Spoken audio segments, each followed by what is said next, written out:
대선이 이제 18일 앞으로 다가왔습니다. 공식 선거운동 닷새째를 맞은 대선 레이스, 주적 논란과 송민순 회고록 등 안보 관련 이슈가 급부상하면서 공방이 더욱 격화하고 있습니다. 김형주 전 민주당 의원, 이경환 자유한국당 수석 부대변인, 정기남 국민의당 홍보위원장, 조혜진 바른정당 선대위 전략기획팀장, 이만솔 정의당 선대위 부대변인 5분 모셨습니다. 어서 오십시오.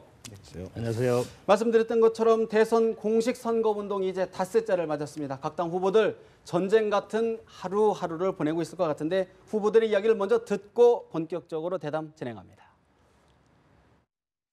대통령 기록물 관리법에 저촉되지 않는다는 법적 판단이 내려지면 11월 16일 대통령주재 회의에서 기권 방침이 결정됐다라는 자료를 제출할 수 있습니다. 송민순 장관이 제시한 그 문서가 국정에서 온 것이라면 국정원이 그에 앞서 보낸 전통문이 역시 국정원에 있을 것입니다.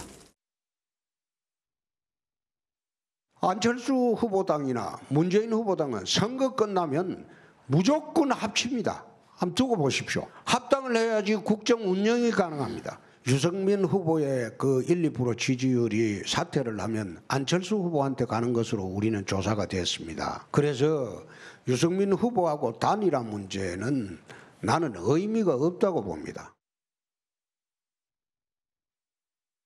이번 대선도 미래를 제대로 잘 준비할 수 있는 정부, 유능한 정부, 그리고 통합 정부 아니겠습니까?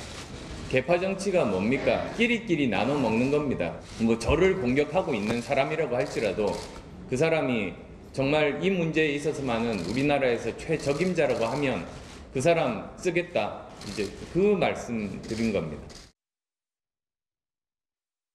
송민순 장관의 회고록에 대해서 제일 핵심적인 부분에 대해서 부정하고 있는 지금 대선 후보의 정직성에 관한 부분이기 때문에 저는 좀 분명히 밝혀져야 되고 안철수 후보는 햇볕 정책을 계승하는지 그 부분에 대해서 먼저 분명하게 이야기하는 게 맞을 것 같습니다. 홍준표 후보는 박근혜 정권의 후예입니다. 유승민 후보님 저랑 친해요. 제가 참 좋아하는 분이지만 박근혜 정권에 책임 없다 할 수 없죠. 그러면은 이번 대통령 선거는 저 심상정, 문재인, 안철수 세 후보 간의 개혁 경쟁을 하는 거예요. 정의당 심상정 후보는 어젯밤 유세 발언이었다는 점 말씀드리고요. 먼저 수면 아래로 가라앉았던 것 같았던 이른바 송민순 문건이 이번 대선 후보, 대선 경쟁의 새로운 변수로 떠오르고 있는 모습입니다. 송민순 전 외교통상부 장관 이야기도 잠시 들어보십니다. 문재인 후보가 여러 계기의 공개 방송에서 제 책이 근본적으로 오류다. 틀렸다. 혼자만의 기록이고 다른 사람이 기억하고 다르다. 사실관계 기초에서 썼다는 것을 저는 밝힐 필요가 있어서 정리된 메시지 그걸 보고도 그렇게 이야기를 할 수가 있는지 이거는 더 추가적인 거는 문 후보가 직접 대답하는 게 나을 것 같아요. 송민순 전 외교통상부 장관 2007년 유엔 북한인권 결의안 기권 과정에서 북한의 의견을 들어 기권했는데 이 과정에 문재인 후보도 관여했다라는 취지의 주장을 하고 있습니다. 민주당 이야기를 좀 들어봐야 될 것 같은데 김영주 의원님 어떻게 보고 계시는지요? 예, 아마 2007년 그 당시는 이제 14선언이 있었기 때문에 남북 대화가 무르익었을 때고 이미 이제 북한의 총리조차도 남한을 방문하고 있는 그런 와중에 북한 인권 처리안을 어떻게 할 것이냐라는 건데 내부적으로는 아마 김만복 국정원장은 기권하자, 통일부 장관도 이재용 장관도 기권하자 이런 입장이었던 것 같고 네. 말하고 계시는 방금 이제 싱크에 나왔던 송민순 장관은 찬성해야 된다 이런 의견이었고 당시에 좀 여러 가지 분위기상 이렇게 본인이 좀 몰렸다 이런 입장이 있는 것 같고 그것이 해결록에 나오고 있는 것 같습니다만은 실제적으로 지금 핵심은 문재인 후보가 그 당시에 어떤 역할을 하고 어떤 직책이 있었냐인 것 같습니다. 당시에 뭐 국정 안보 책임자가 아니고 비서실장으로서 그 당시에 노무현 대통령이 여러 가지 토론이 복잡하니까 비서실장과 함께 좀 더 다양한 정보를 취합해서 최종 결정하자 이렇게 했던 것 같고 기본적인 어떤 기권의 입장은 정해진 상태에서 예. 보다 추가적인 논의를 하는 과정에서 이 문제가 밝아지지 않았나 생각이 듭니다. 그렇죠. 이경환 부대변인께 좀 여쭤봐야 될 것 같은데 예. 오늘 홍준표 후보, 문재인 후보가 크게 거짓말했다 이렇게 좀 강하게 좀 비판을 했거든요. 예, 어떻게 상황 보고 계시는지요? 예. 일단 송민순 장관이 새로운 증거를 제출했으니까 그 증거에 대한 무슨 입장이 있어야죠. 그 증거에 대한 입장이 전혀 없지 않습니까?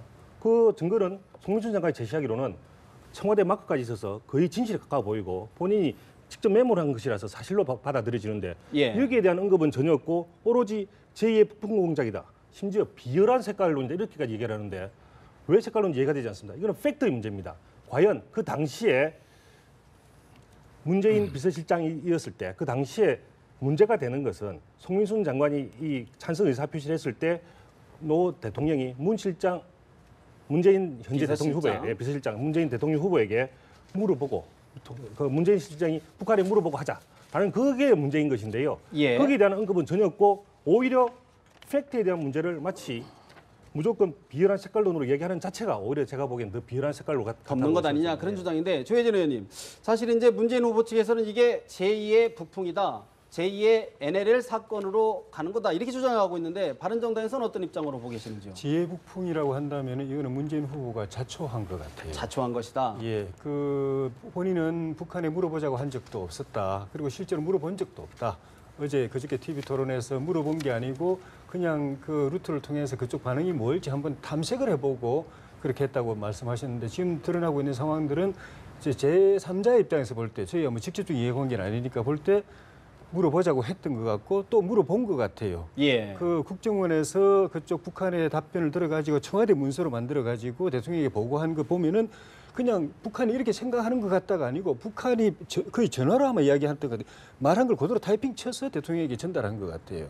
근데 그전에는 아예 그런 적 없다고 하셨다가 기억이 오락가락 하셨는데 이제는 명확하게 이렇게 팩트가 드러나고 있는데 거짓말하고 있을 가능성이 있다는 거.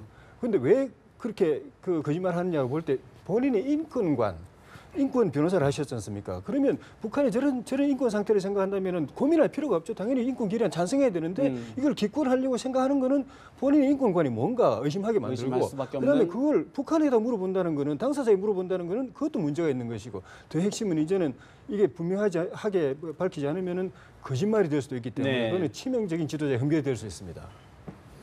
그 기본적으로 이 지금 송민순 장관의 어떤 회고록에서 비롯된 이 문제의 핵심은요. 저는 대북 정책이라고도 볼 수 있지만 오히려 거짓말에 대한 문제이다. 오히려 거짓말하는 후보 이런 문제가 저는 더 심각한 문제로 생각합니다. 실제 문재인 후보가 그 최초에 이 송민순 장관 회고록이 나왔을 작년 10월 정도가 되는 것 같은데요. 그 당시에 기억이 나지 않는다 이렇게 말씀하셨어요. 그리고 또 지나고 나니까 두 번째 입장이 바뀝니다. 북의 입장을 확인해 본 것이다. 자, 그러더니 이제는 세 번째 토론에서는 국정원을 통해서 어떤 태도를 취할지 확인해 본 것이다. 이렇게 말이 바뀌거든요. 선거를 앞두고 전형적으로 말을 바꾸고 있고 이건 거짓말입니다. 또 궁극적으로 팩트는 북한에 물어보고 기권했다라고 하는 그것이 핵심이다. 저는 이 대목에서 색깔론, 제2의 북풍, 제2의 NLL 이런 식으로 뒤집어 씌우는 것은 전형적인 어떤 그 선거 전술에 불과한 것이고 정말 이 문재인 후보가 설사 대통령이 된다 하더라도 과연 대통령이 되어서 북한 인권 결의안을 찬성해야 될 때 뭐 그때 가서는 또 북한의 김정은에게 물어보고 결정할 것인지 답해야 한다고 생각합니다. 초점을 흐리는 거다 이렇게 말씀하시는 건데 민주당 얘기를 좀 다시 좀 들어봐야 될 것 같아요. 글쎄 이제 이거 10년 전 상황이고 또 그때 당시와 지금 상태, 지금 이제 북이 이제 북핵 말하면 실험을 하고 있는 상태라서 상당히 분위기가 다릅니다. 그리고 또 본인은 아까 제가 말씀드린 것처럼 어떤 그러한 문제, 외교안보 문제를 주도할 만한 그런 입장이 아니었기 때문에 초창기에는 그런 질문을 몰랐을 수 있고 또 질문을 받았기 때문에 측근들이나 주변 사람들한테 물어봤을 수가 있겠죠. 그런 과정에서 입장이 조금씩 바뀔 수 있고 교정될 수 있다는 측면을 제가 말씀드리고 싶습니다. 정의당에서는 지금 이 안보 이슈에 대해서는 어떤 입장이실까요? 네, 이 논란을 바라보는 국민들께서 강한 기시감을 지금 느끼고 계십니다. 기시감을 느낀다. 이 비슷한 사례가 바로 직전 선거 때 우리 경험을 한번 했었죠. 이 예전에 새누리당의 김무성 전 대표가 이 NLL 발언을 갑자기 선거판에 들고 나와가지고 그걸 가지고 이제 이 선거에서 이 건전한 정책 대결과 이 정책 검증을 흐리고 이 색깔론과 북풍으로 선거 이슈를 좀 뒤덮으려는. 근데 그 시도가 많은 국민들께서 기억하듯이 그게 결국 그렇게 썩 성공하지 못했습니다. 그리고 그런 식의 어떤 선거에서 철진한 마치 고장난 전축을 틀듯이 그런 식으로 이 과거에 이제 민주정부를 공격하는 반복하는 그런 것들로 인해서 국민들이 사실 그런 것들이 수많은 이 이명박 박근혜 정권의 적폐 중에 하나라고 지적을 하시고 이 지난 촛불 과정에서 심판받은 과제 중에 하나인데 예. 그런 것들이 이번 선거판에서 다시 등장하는 것에 대해서 굉장히 안타깝다. 좀 아직 반성들을 덜 하셨다 말씀을 드리고 싶습니다. 사실 이제 이 논란과 함께 이제 국방백서 논란도 좀 계속 이어가고 있는 모습인데 국민의당 안철수 후보의 발언이 오늘 좀 논란이 이야기된 것이 국방백서의 적이란 개념은 주적이란 개념도 같다. 우클릭 행보를 하고 있는 것 아니냐는 얘기가 나오는데 어떻게 보시는지요? 우클릭, 좌클릭의 문제가 아닌 것이고요. 분명하게 국방백서에는 우리의 적이라고 명시하고 있습니다.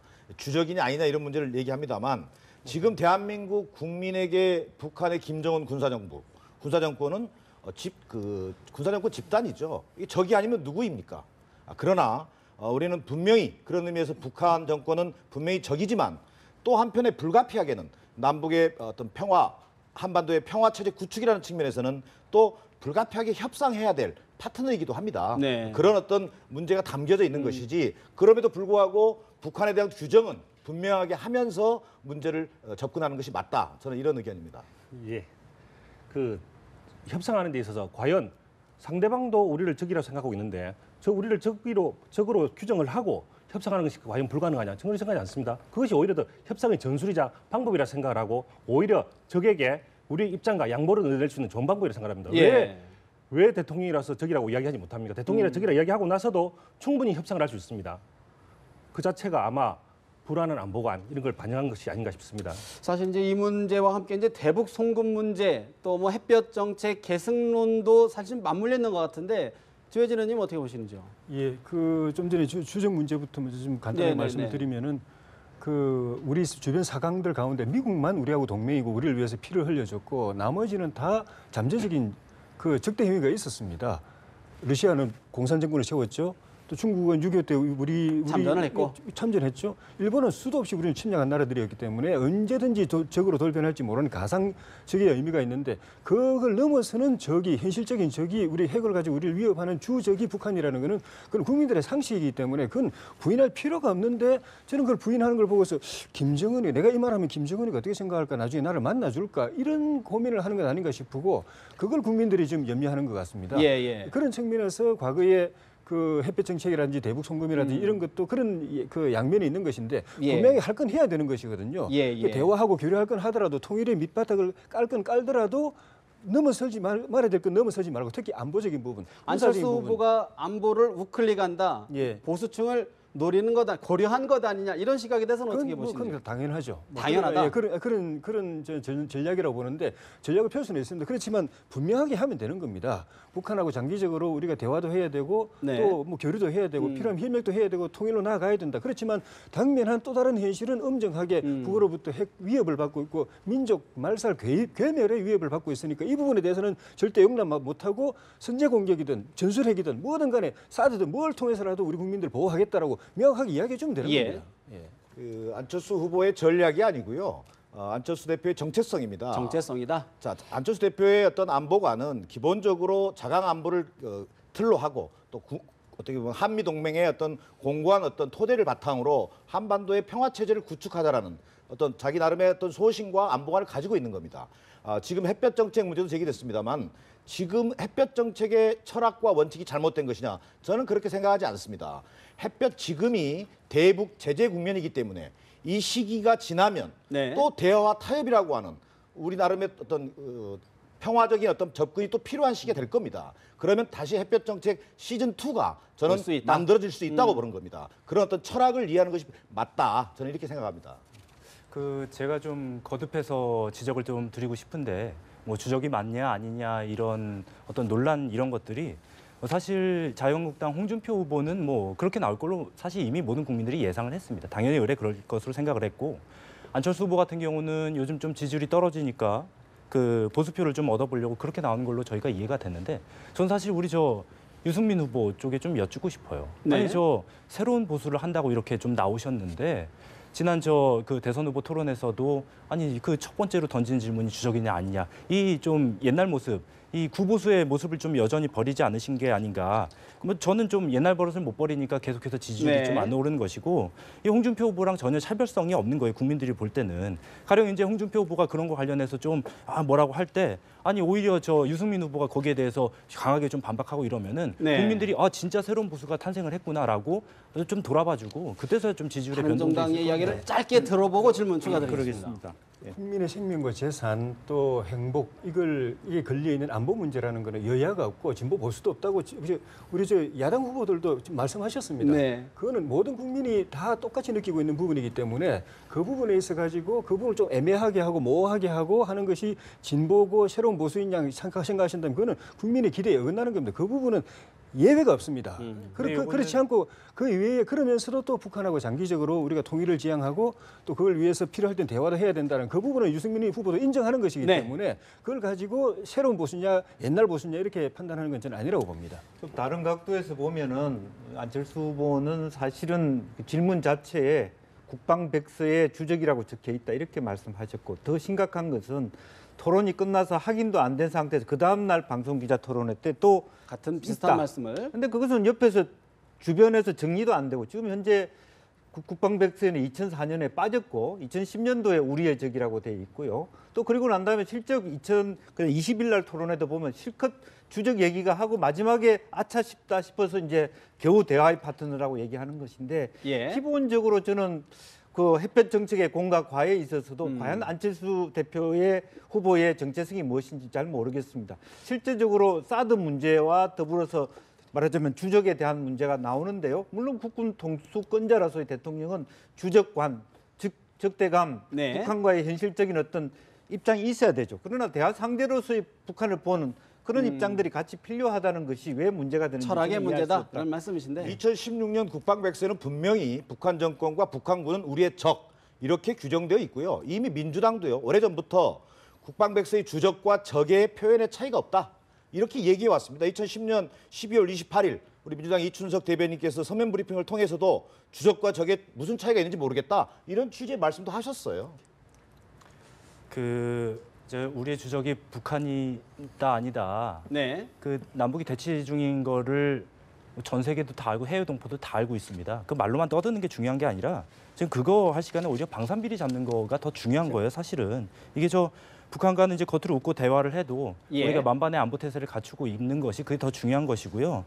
제가 볼 때는 과거에 이제 이 민주정부 때나 이 새누리당 정부 때나 방산비리 문제는 늘 끊이지 않았습니다. 이런 예. 문제에 대해서 좀 더 확고한 의지를 다른 밝히는 좀 본질적인 문제를 짚어보자. 본질적인 문제를 좀 전혀 비껴나가고 있어요. 알겠습니다. 사실은. 저는 이 안보에 관련된 것이 왜 본질적이지 않은지가 의문스러운데요. 혹시 정의당에서 나오신 분을 다시 여쭤보고 싶습니다. 주적이 어디라고 생각하시는지. 그러니까 주적을 그래서 이야기할 필요가 없다고 이야기를 하시는 건지 주적이 당연히 북한이기 때문에 이야기를 할 필요가 없다고 하는 것인지 좀 헷갈리거든요. 네. 그러니까 본인의 입으로 얘기하는 게 맞지 않을까 싶습니다. 아니, 그러니까 예. 이 남북이 대치 중인 상황에 대해서 인정을 하면서 거기에 대해서 그게 주적임을 확인하는 절차를 굳이 거치자는 것인데 아니, 그게 지금 그 상황에서 도대체 이 무너진 국방을 네. 제대로 튼튼히 세우는 데 있어서 그게 그렇게 중요한 워딩으로 집착을 하시는지 아니, 그게 중요한 굉장히 워딩이 집착으로 아니고 느껴지거든요. 주적임을 전제로 해서 예. 주적이 북한이다 하고 해서 그 다음에 방산비리 이야기하면 되지 않겠습니까? 왜 주적을 주적이라고 말을 못하는지. 사실 그게 이 의문스러운 논란은 이야기죠. 이제 우리 시청자들 또 넓게는 국민들이 보고 계시면서 각각 판단하실 문제라고 보고요. 여기에서 우리가 설복하거나 그럴 논리는 아닌 것 같고요. 다른 문제를 하나 짚어보겠습니다. 우리 자유한국당 문제인데 홍준표 후보가 사실은 자서전 논란에 새롭게 휘말리고 있는 것 같아요. 여성 설거지 발언에 이어서 좀 악재인 것 같은데 홍준표 후보의 이야기를 좀 듣고 추가로 질문드리겠습니다. 공릉에 있을 때 S대 상대생들하고 같이 S대생들끼리 이제 자기들끼리 그래 해가지고 한 것을 그 갔다 와서 그 이튿날 들은 이야기를 기재를 하다 보니까 그래서 이제 그래 쓴 것이지 내가 그 관여한 거는 아닙니다. 사실 이제 홍준표 후보 여러 가지 이야기들이 있었는데 좀 얘기를 들어봐야 될 것 같아요. 어떤 의미로 어떤 맥락으로 보고 계십니까? 예, 일단 설거지 발언에 대해서는 지난 대선 후 토론 때 이미 사과를 했고요. 다만 앞뒤 맥락에서 그럴 수 있는 여지도 있다고 밝혔고요. 또 이번 자서전 논란에 대해서도 본인이 직접 해명을 했습니다. 그 사실이 아니라고. 다만 어쨌든 사실이 아닌 사실을 자서전에 남겨서 불필요한 오해를 일으킨 것에 대해서는 저도 죄송스럽게 생각하고 그게 사실이라면 당연히 지탄받아 마땅하죠. 그에 대해서 의문의 여지가 있을 수가 없습니다. 다만 본인이 그 당시 자서전을 쓸 때 사실이 아닌 것을 약간 쓴 것 같은데 그 부분에 대해서는 어쨌든 논란이 있었던 부분에 대해서는 그마저도 죄송스럽게 생각을 하고 있습니다. 사실 이제 국민의당에 좀 여쭤봐야 될 것 같은데 국민의당에서 상당히 좀 강하게 홍준표 후보를 좀 비판하는 성명을 대변인을 통해서 좀 냈던 것 같아요. 네. 여러 가지 해석이 나오는데 어떤 맥락으로 보고 계신지. 뭐 맥락이 아니라 기본적으로 홍준표 후보에 대한 저희 당의 입장은 가장 먼저 무자격 후보라는 것입니다.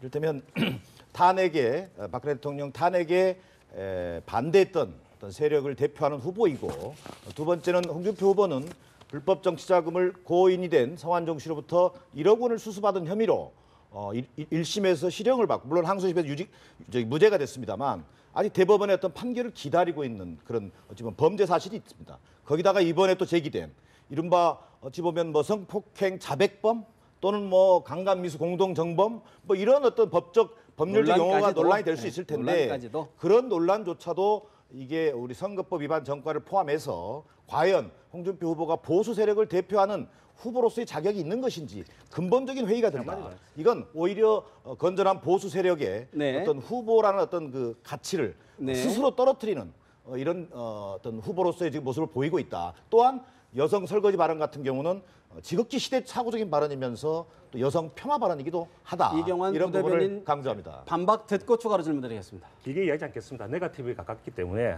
간단하게 얘기하겠습니다. 네거티브는 많이 있지 않습니까? 뭐 안철수 후보 쪽에서 부인이 김미경 교수가 1+1 했다든지 문재인 후보가 아들이 채용기를 했다든지 이런 부분들은 다 거의 네거티브 가깝기 때문에 더 이상 이야기하지 않겠습니다. 예, 알겠습니다. 바른정당 유승민 후보도 사실 후보 사퇴론까지 오늘 강하게 언급을 했던데 일각에서는 보수 표심의 제로섬 게임 아니냐라는 이야기까지 나옵니다. 어떻게 보시는지요? 여론은 우리가 보지만은 시시각각으로 출렁거리고 있습니다.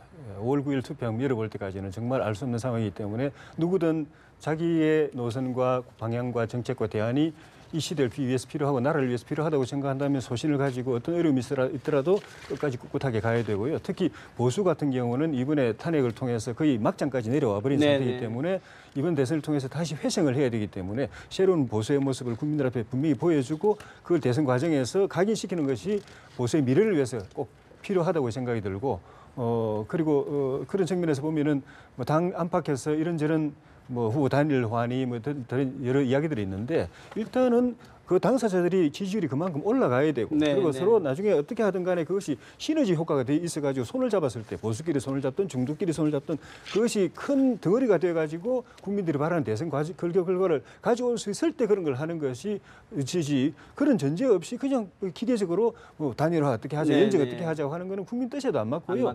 서로 사는 길이 돼야 되는데 서로 망하는 길이 될 수도 있습니다. 조금 전에 우리 국민의당에서 홍준표 후보에 대해서 무자격 후보 뭐 이렇게 이 박근혜 국정농단의 부역사 이렇게 말씀을 하셨는데 그 안철수 후보께서 자유한국당 의원들 내각에 포함시킬 수 있다 뭐 이런 말씀을 하셨어요. 이게 앞뒤가 좀 안 맞는 말씀이다 이런 말씀을 드리고 싶고 홍준표 후보 문제에 대해서 이거 좀 강하게 다시 한번 좀 짚고 넘어가지 않을 수 없는데요. 지금 이 살인죄 같은 경우는 공소시효가 폐지됐죠. 이 성범죄 같은 경우도 공소시효가 폐지돼야 된다는 주장들이 많이 있는데 만약에 그렇다고 한다면 홍준표 뭐 이거 저 강간미수 모의 사건으로 굉장히 큰 문제입니다. 만약에 당시 피해 여성이 이거 신고를 했으면요. 홍준표 후보는 지금 저 정치는커녕 이후에 검사 임용도 안 되셨을 거예요. 알겠습니다. 이후에 30년, 40년 인생 자체가 송두리째 부정된 사건이기 때문에 여기에 대해서 단순히 네거티브라고 얘기하실 게 아니라 이건 후보 자격 문제까지도 좀 걸고 넘어가야 될 사안입니다. 반론 기회 드리겠습니다. 네. 뭐 한마디 말씀드리면 사실은 홍준표 후보께서 대통령이 된다면 정말 딸을 둔 부모가 어떻게 대통령을 존중하라, 믿고 따르라 이렇게 얘기할 수 있겠습니까? 참 안타까운 일이고요. 우리 바른정당 유승민 후보님은 사실 1차 토론을 굉장히 잘하셨어요. 2차 토론에 본인이 잘하는 장점인 정책으로 좀 더 안보의 문제라도 앞으로의 어떤 대중관계, 대러관계, 대미관계를 어떻게 풀 거냐 하는 쪽으로 더 가셨으면 훨씬 더 지지율을 올릴 수 있는데 오히려 더 어렵다 보니까 다시 홍준표 후보와 같은 맥락으로 가버리고 있기 때문에 좀 안타깝다는 말씀드리겠습니다. 제가 한마디만 하겠습니다. 처음 아까 말씀을 드렸고요. 팩트에 대해서 팩트를 전제로 이야기를 하고 있는데 그 부분에 대해서 아직 논란이 있고요. 자서전 논란에 관해서요. 그렇습니다. 자서전 논란에 대해서는 홍 후보 직접 해명을 했습니다. 사실이 아닌 거에 대해서. 그래서 사실로 이야기하는 자체가 거의 네거티브에 가깝지 않느냐. 별로 다른 후보들이 할 이야기가 없으니까 하는 이야기밖에 안 되는 것처럼 보이지고 만약에 또한 그 어쨌든 불필요한 오해를 일으킨 거에 대해서는 제가 충분히 사과를 드렸습니다.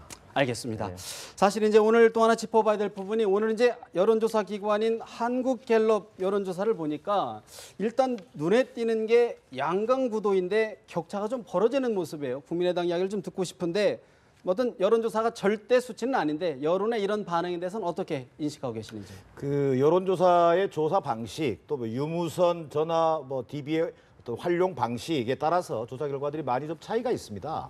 그러나 어떤 갤럽에 나와 있는 그 수치대로 지금 현재는 안철수 후보와 문재인 후보의 어떤 양강 구도임은 분명한 사실이다. 그리고 또 하나는 지난주에 비해서 안철수 후보가 지지도에 있어서 좀 조정기를 거치고 있다. 낙폭이 좀 있었죠. 낙폭은 좀 있습니다만 이게 이제 이를테면 이렇게 비유할 수 있을 것 같습니다. 그동안 문재인 후보를 추격하기 위해서 급주행을 했던 겁니다. 그런데 이제 안전운전 모드로 돌아섰고 이런 조정 국면이 예를 들어서 좀 길어지고 조정폭이 클 때는 따라잡기가 좀 어렵겠습니다만 저희가 볼 때는 안철수 후보에 대한 신뢰의 위기로 아직 확산되지 않았고 안철수 후보가 가지고 있는 경제 대통령 또 유능한 대통령의 이미지 또 통합을 해낼 수 있는 리더라는 어떤 그 이미지가 좀 더 부각이 되고 또 이후 어떤 경제, 민생, 일자리 이런 논의에 있어서 안철수 후보의 어떤 장점이 드러난다면 조만간 지지율은 어떤 만회할 가능성이 높다 이렇게 분석합니다. 속도가 좀 안정감을 찾는 계획이다라고 말씀하셨는데 어떻게 보시는지. 지금 여론조사 결과가 말해주듯이 호남과 충청에서 뒤지고 대구, 경북에서도 지금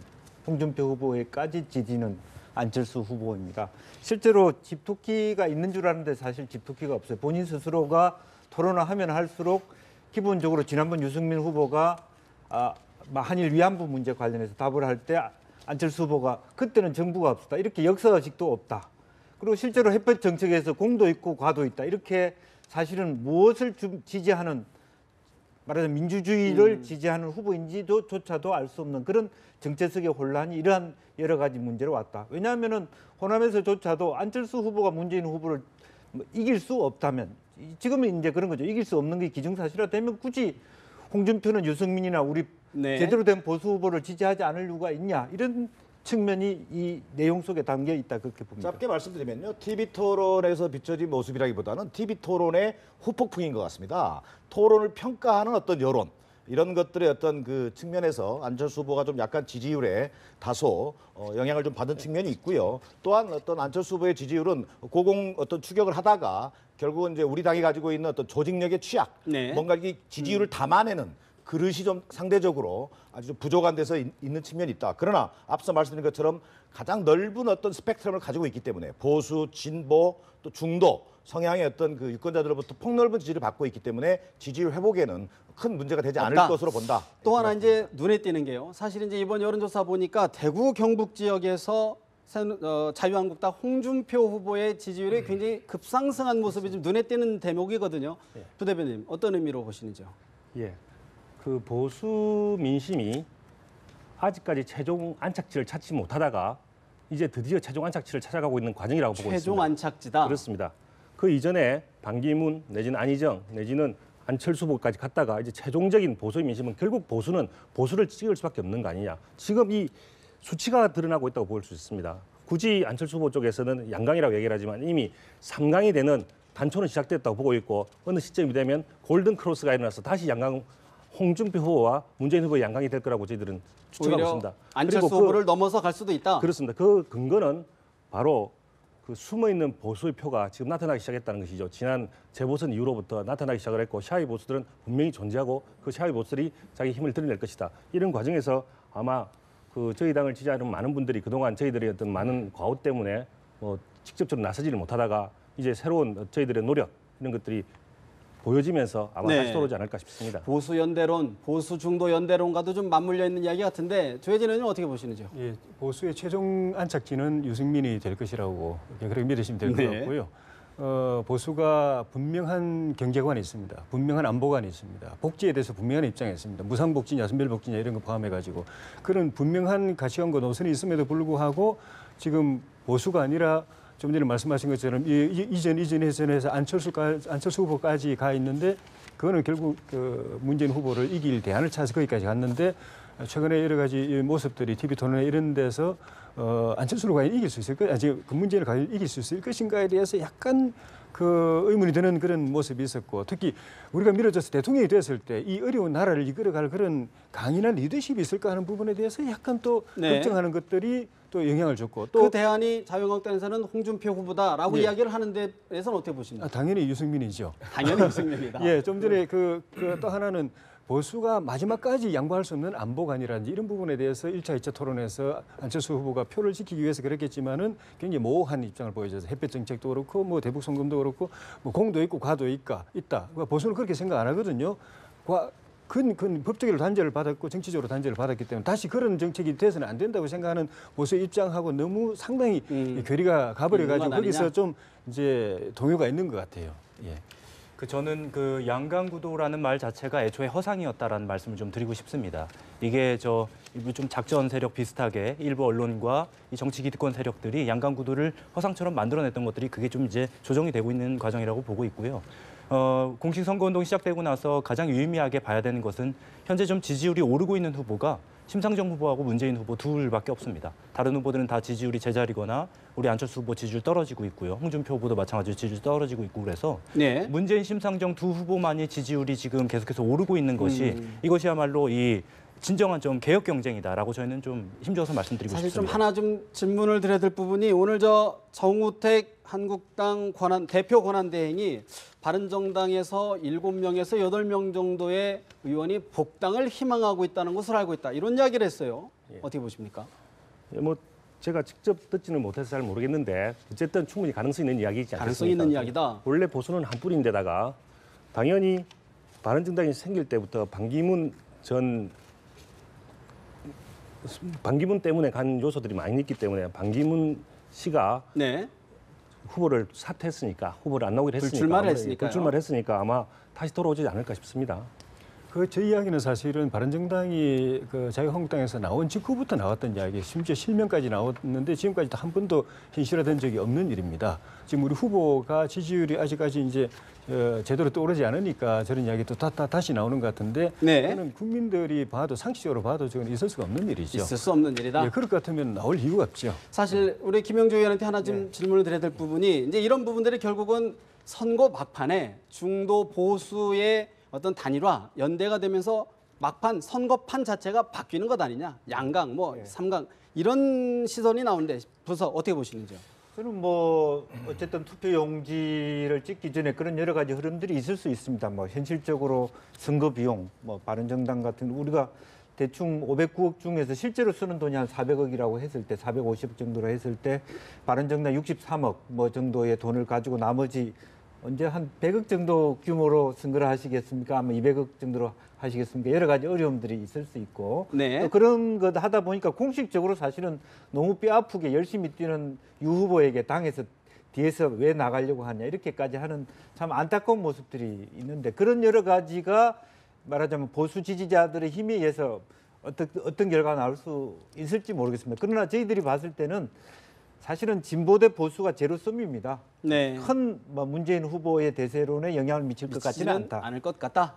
안철수 후보는 어떤 지역과 이념을 구분해서 무리한 어떤 연대를 쓰는 그런 확장 전략을 쓰지는 않을 것입니다. 국민이 이긴다라고 하는 어떤 그 슬로건처럼 어떤 경제대통령 이미지, 유능한 어떤 대통령 이미지를 강조해 나가면 지지율은 곧 조만간 회복 국면으로 접어들 것으로 믿고 있습니다. 사실 이제 지금 여러 가지 이야기가 있었는데요. 사실 이제 지난 2차 TV 토론에서 국민연금 소득 대체율 인상을 놓고도 사실 격하게 좀 붙으신 것 같아요. 근데 예를 들어서 이제 40%냐 50%냐 내가 지금 100만 원을 받고 있다 그러면 퇴직 이후에 40만 원을 받을 것이냐 50만 원을 받을 것이냐 이 논쟁인데 정의당 이야기를 좀 들어봐야 될 것 같아요. 어떤 입장 갖고 계신지요? 네, 저희는 그 현행 40%에서 50% 인상을 적극적으로 검토하고 공약화했습니다. 근데 그 이유는 지금 재원 마련에 대해서 자꾸 이제 유승민 후보 등에서 말씀을 하시는데 그 적정한 보험료율 인상을 통해서 사회적 합의를 통해서 만들어가야 된다는 말씀을 드리고 싶고 제가 좀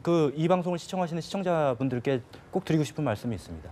우리 저 연합뉴스 TV 중간중간에 보험 광고들 많이 나오지 않습니까? 사보험 광고도 굉장히 많이 나오고 있는데 지금 국민연금 자체가 실제로 받고 있는 우리 저 소득 대체율이 낮기 때문에 점점 더 이 여유가 있고 좀 풍족한 분들은 계속해서 사보험 중심으로 가다 보니까 국민연금의 공적연금 체계 자체가 계속해서 좀 무너지고 있는 현실에 대해서 강력한 처방이 필요하다는 말씀 꼭 좀 드리고 싶습니다. 사실 이제 이 부분이 증세하고도 이제 맞닿아 있는 부분이기 때문에 논쟁적일 수밖에 없는데 바른정당 입장에서는 공개적으로 좀 증세를 하자 이런 입장이신 거죠?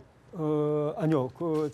보험료율을 좀 소득 대체율을 높여가지고 우리 노후 생활의 안정을 취해야 된다는 점에 대해서는 이견이 없습니다. 문재인 후보 말씀하신 것처럼 지난번에 국회에서 그것도 여야 정당 간에 합의도 했었고 그런데 이번에 우리가 그걸 갖다가 구체적으로 공약화하는 단계까지 아직 나가지 않고 있는데 이제 검토 중인 상황인데 재원을 어떻게 확보하는지 검토 중인 상황인데 야당에서는 문재인 후보를 비롯해서 공약을 했습니다. 대체율을 올리기로. 그러니까 연금 더 많이 받게 해주기로 약속했는데 지금 상태에서는 이 상태 그대로 두더라도 2020년, 28년인가는 이제 적자가 되고 24년 가면은 고갈돼 버립니다. 그래서 그에 대한 대책이 시급한 상황인데 더 올리겠다고 하면서도 그 대책이 없는 겁니다. 여유를 올린다고 약간 올리고 소득 설계를 새롭게 하겠다고 그러는데 문재인 후보, 유승민 후보 물어본 질문에 대해서 여유를 얼마나 올리고 그 설계를 어떻게 하는지 답을 못했습니다. 그러다면 나중에는 재정으로 투입해야 되는데 그건 또 국민 세금이거든요. 그래서 재원 대책을 분명하게 하지 않으면은 이거는 막연하게 하나마나한 그런 사탕발림 공약이 될 수 있다는 이야기죠. 민주당 이야기도 좀 들어봐야 될 것 같은데. 실제로 원래 우리 국민연금이 사실은 70%로 시작했습니다. 그런데 IMF 터지면서 그게 40%까지 실제로 40%라고 하면은 국민들이 그 자체로 살 수 없는 결국 사보험에 많이 기댈 수밖에 없고 그러다 보니까 실제로 제일 많이 국민들이 하는 게 어려울 때 사보험 중간에 깨는 겁니다. 결과적으로 사보험 회사만 이익 보는 결과가 대체적으로 없고 노후가 굉장히 어렵습니다. 그런데 우리 연기금도 있고 그렇기 때문에 문 후보 얘기한 것처럼 어느 시기 어떤 비율로 어떻게 설계하느냐에 따라서 또 정부가 부분적으로 모자라는 부분을 보충하는 물론 마지막에 가서는 정세할 수 있는 여부까지 사회적 합의 기구를 통해서 한다라면 실제로 그런 정도의 수많은 연기금 문제까지 포함해서 충분히 국민과 합의 속에서 대체율을 50%까지 올릴 수 있다 저는 그렇게 생각이 듭니다. 국민의당 입장에서는요. 지금 노인 65세 이상 노인 빈곤율이 OECD 국가 중에 우리 한국이 이제 가장 어떻게 보면 좀 높은 현실에서 좀 기본적으로 개선은 좀 불가피한 상황이다. 이런 관점이 하나 있고요. 두 번째, 소득 대체율을 상향 조정하다 보면 어쨌든 좀 재정이 기하급수 늘어나지 않겠느냐. 그런 측면에서 기본적인 초점은 국민연금을 수령하지 못하는 사각지대 해소에 좀 초점을 둘 필요가 있다. 이런 관점이고요. 또한 다른 공적연금의 어떤 투입 요소들을 우리가 어떤 개선하다 보면 기본적으로 국민연금의 재정은 좀 나아질 것이다. 그렇게 재정 추이를 살펴보다 보면 소득 대체율을 상향을 고려할 수 여지가 있다. 이런 관점입니다. 예, 구체적인 재원을 마련하지 않는 상태에서 소득 대체율을 높인다는 것은 결국은 포퓰리즘적인 사고방식에 불과하다. 증세라든지 보험료를 높인다든지 전혀 마른 설계를 통해서 가능하다고 하는데 구체적인 설계에 대해서 전혀 언급이 없지 않습니까? 결국 뭘 가능하다는 이야기죠. 표를 넣기 위해서 단순하게 지금 소득 대체율을 높이겠다라는 선거 앞에서의 공약이 불과합니다. 네, 선거 앞에 불과하다. 정의당 얘기를 좀 들어보고 추가로 질문 하나 드릴게. 사실 이제 이번 2차 토론 이후에 정의당이 좀 곤욕을 치르고 있다. 문자 폭탄을 받고 있다. 이런 이야기가 좀 나오고 일부 당원은 또 탈당까지 했다. 이런 이야기가 나오는데 정의당 어떤 상황입니까 지금? 저는 이런 말씀 좀 드리고 싶습니다. 이 많은 국민들께서 아직까지도 노무현 대통령을 여전히 그리워하는 이유 중에 하나는 이 재임 당시에 정말 말도 안 되는 부당한 공격을 받을 때 거기에 대해서 대통령을 욕하는 것도 국민의 권리다라고 해서 이렇게 다 품으셨어요. 저희 정의당은 공당으로서 정말 엄청난 항의 전화와 이 홈페이지가 다운될 정도의 이런 많은 어려움을 겪고 있지만 그런 분들에 대해서 충분히 좀 다 들어드리고 하고 있습니다. 다만 꼭 드리고 싶은 말씀은 이것을 그 일반 지지자들이 그러시는 게 아니라 문재인 후보의 선거 캠프 쪽의 관계자가 이런 것을 하시는 것은 저희는 굉장히 좀 문제가 있다고 생각합니다. 우리 송영길 총괄본부장님께서 우리 심상정 후보가 문재인 후보에 대해서 정책 검증한 거에 대해서 정치공학적으로 칼질을 했다. 심상정은 숟가락 후보다 이렇게 말씀을 하셨는데 제가 민주당에 이 말씀 꼭 드리고 싶습니다.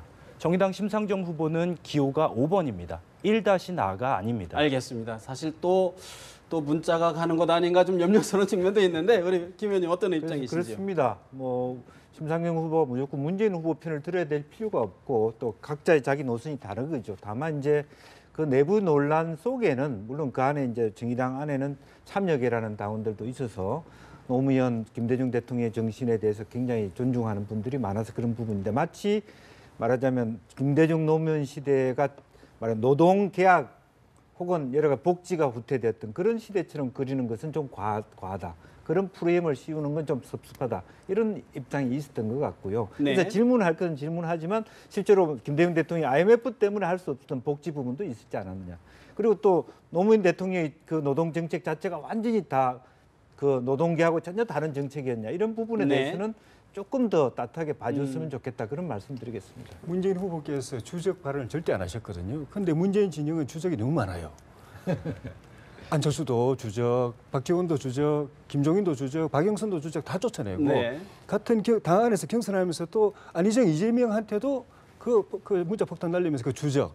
지금은 진보당은 또 같은 진보적 식사를 가지고 우당이거든요. 정의당이요? 그런데 정의당. 네. 그런데 조금 안 좋은 이야기 하니까 또 주적 돼버렸습니다.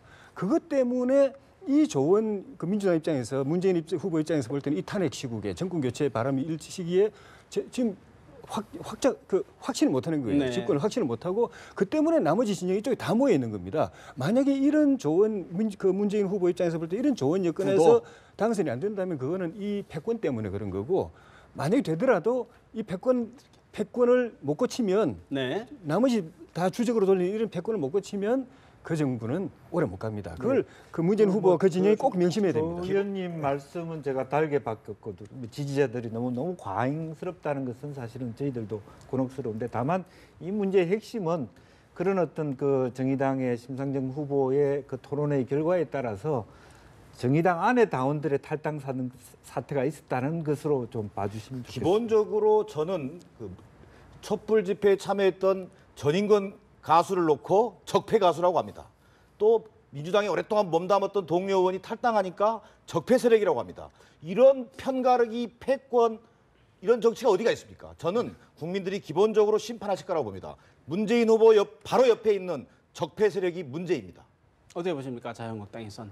예, 뭐 당연히 정의당도 공당이기 때문에 당연히 자기 역할을 하게 되고 자기의 대우를 받아야 되는데 뭐 당연히 패권 세력이기 때문에 그런 문자를 보내고 하는 것들이 이루어지고 있고 그렇지만 정의당도 책임 있는 것은 과거에 확실하게 민주당과 구분이 되는 정책을 보여주지 않고 과거에 네. 뭐 예를 들어서 뭐 사전에 사퇴한다든지 이런 일도 있었지 않습니까? 그래서 자기의 색깔을 정확하게 드러내서 차별이 되는 것을 알려주게 된다면은 그런 사태가 벌어지지 않지 않을까 싶습니다. 대선 뭐 후보 사퇴 이런 말씀을 하시는 거군요. 네.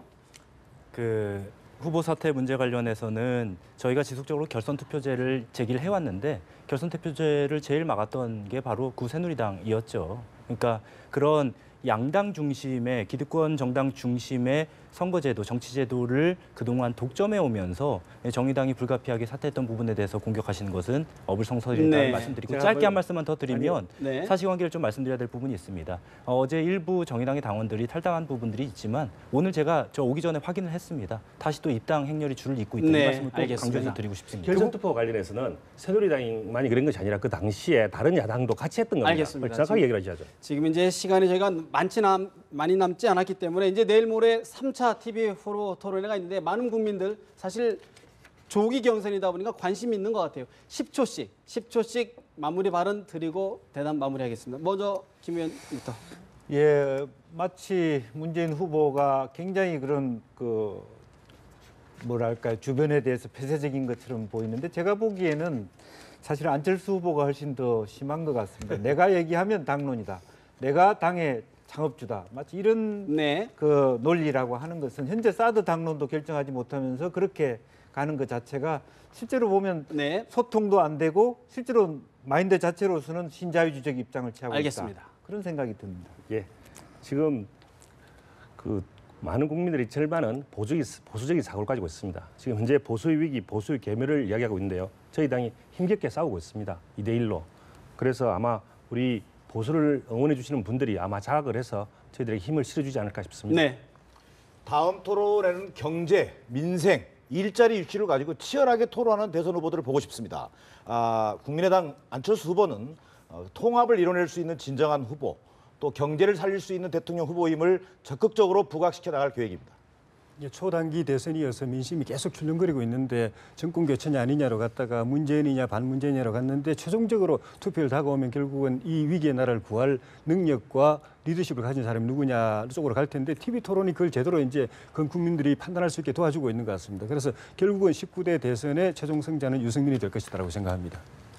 지난 2차 토론 때 정의당 심상정 후보가 문재인 후보의 이 복지 공약 후퇴한 것에 대해서 지적을 했었고 그런 것들이 바로 다음 날 여러 언론이 팩트 체크를 통해서 사실임이 드러나기도 했었습니다. 지금 5명의 후보들 1차, 2차 TV 토론을 진행을 했는데 제대로 된 정책 검증을 벌이고 있는 것은 정의당 심상정 후보가 사실상 유일하고 지금 뭐 다른 후보들은 주적이니 아니니 뭐 이런 말씀들을 하시는데 그런 것들을 가지고 공방을 벌이는 게 주적이 네. 아니라 국민들 보기에는 주접에 가깝습니다. 좀 알겠습니다. 자제를 촉구하고 싶습니다.